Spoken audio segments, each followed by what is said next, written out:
Ertaga arab ekan 110 ming, to'g'rimi Islomjon? Ertaga arab ekan 110 ming. Qo'chqor 130 mingdan xudo xohlasa. boy qo'chqor 130 mingdan, to'g'rimi? Arab aka ham, Juma aka ham. Tabriklaymiz.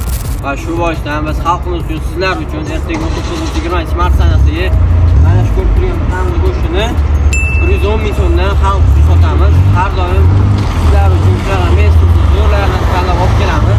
Ko'rdingizlar hamda xudo xolasa ertaga kelib bemalol go'shtdan sifatli halol go'shtlarni 110 ming so'mdan butun go'sht do'konida xarid qilishingiz mumkin.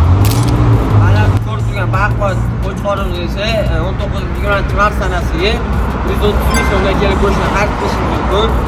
Manzilimizni bilasizlar, har doimgidek go'sht do'konida sizlar uchun, klientlarimiz uchun har doim eng sifatli va halollardan tanlab olib kelib qo'yganmiz. Ko'rib turibsizlar, qo'chqor ham ko'ra ham 19-mart sanasi hamda 20-mart sanasi go'sht do'konida go'shtlarimiz mol go'shti 110 ming so'm hamda qo'chqor go'shti 130 ming so'mda 2 kun xarid qilishingiz mumkin.